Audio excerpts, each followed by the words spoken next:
പാനിപൂരി കഴിക്കാൻ നമുക്കെല്ലാവർക്കും താല്പര്യമുണ്ടാവും. ഒരിക്കലെങ്കിലും അതിൻ്റെ ടേസ്റ്റ് ഒന്ന് അറിയണമെന്നുള്ള ആഗ്രഹമെങ്കിലും. ഞങ്ങൾ ഇന്നലെ നമ്മുടെ പൊന്നാനി കർമ്മ റോഡിൽ പോയപ്പോൾ അവിടെ നമ്മുടെ ഒരു ബംഗാളി സഹോദരൻ്റെ ഒരു തട്ടുകട കണ്ടു. അതിൽ പാനിപൂരി ഉണ്ട്. അപ്പോൾ ഏതായാലും കിട്ടിയ അവസരത്തിൽ അതൊന്ന് ടേസ്റ്റ് ചെയ്യാമെന്ന് വിചാരിച്ചു. അപ്പോൾ ഞങ്ങൾ അതിൻ്റെ മേക്കിംഗ് കാണുമ്പോൾ തന്നെ നമുക്ക് നല്ലൊരു താല്പര്യം തോന്നി. ഒരു കോഴിമുട്ട പോലുള്ള ഒരു ആകൃതിയിലാണ് ഈ പൂരി. ചെറിയ പൂരിയാണ്, നമ്മുടെ വലിയ പൂരിയല്ല, ചെറിയ പൂരിയാണ്.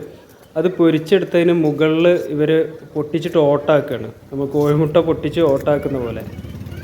എന്നിട്ട് അതിലേക്ക് ഈ മസാല ഇവിടെ ഉണ്ടാക്കി വെച്ചൊരു മസാല ഉണ്ട്, ആലുവാണ് അത്. അതിലേക്ക് കുറേശ്ശെ ഓരോ സ്പൂണൊക്കെ ഇങ്ങനെ വെച്ച് കൊടുത്തിട്ട് അതിങ്ങനെ പാത്രത്തിൽ പരത്തി വെച്ച് കണ്ടാൽ തന്നെ ഭയങ്കര ഒരു രസമായിട്ട് തോന്നും. എന്നിട്ട് ഇതിലേക്ക് വേറെ മസാലകളുണ്ട്, ഇവിടെ തൊട്ടടുത്തുണ്ട്. ആ മസാലകൾ ആഡ് ചെയ്യാണ്. ഇത് എന്തോ സോസും അതുപോലെ മുളക് പൊടിയൊക്കെ ഇട്ട എന്തോ ഒരു സംഭവം അതിലേക്ക് ഇങ്ങനെ കുറേശ്ശെ ഇവർ ഒഴിച്ചു കൊടുക്കുന്നുണ്ട്.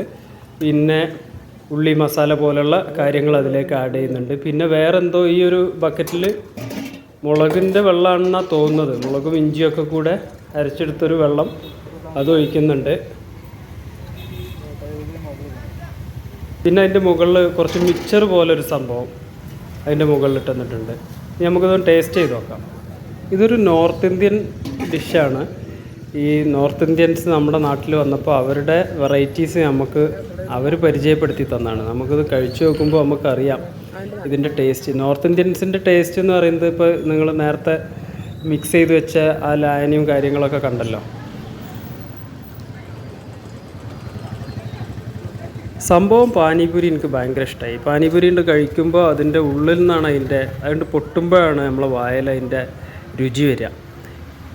പാനിപൂരി കഴിച്ച് കഴിഞ്ഞപ്പോൾ അതിൻ്റെ ടേസ്റ്റ് ഉണ്ട്. മസാലപൂരി എന്ന് പറഞ്ഞ വേറൊരു വെറൈറ്റി ഉണ്ട്, അതൊന്ന് ടേസ്റ്റ് ചെയ്യാമെന്ന് വിചാരിച്ച്. മസാലപൂരി നേരത്തെ കണ്ട പൂരി ഒരു ഭാഗം ഹോളാക്കുന്നതിന് പകരം മുഴുവനായിട്ട് പൊട്ടിച്ചിട്ട് അതിലേക്ക് ഇവിടെ തയ്യാറാക്കി വെച്ച ഈ മിക്സുകളൊക്കെ ആഡ് ചെയ്യാണ്. സോസ്, അതുപോലെ ഇഞ്ചി, പച്ചമുളക്, തക്കാളി, ജീരകമൊക്കെ ഉൾപ്പെടുത്തിയിട്ടുള്ള മിക്സുകളാണ്, വേറെ വേറെ മിക്സുകളാണ്. അതിൽ കുറച്ച് ഉപ്പിട്ട് അതുപോലെ വേറെ നമ്മുടെ കോൺഫ്ലേക്സ് പോലെയുള്ള ഒരു സംഭവം, ഈ ഒരു പൊരിയാണ്, അത് അതിൻ്റെ മുകളിൽ കുറച്ചിട്ട് പിന്നെ കുറച്ച് ഉള്ളിയും സംവിധാനങ്ങളൊക്കെ വിതറിയിട്ട് പിന്നെ ആ മിച്ചർ പോലുള്ളൊരു സംഭവമില്ലേ, അത് അതിൻ്റെ മുകളിൽ കുറച്ചുകൂടി ഇട്ട് പിന്നെ കുറച്ചുകൂടെ ഗ്രേവി ടൈപ്പുള്ള സംഭവം ഒഴിച്ചിട്ട് അതാണ് മസാലപൂരി.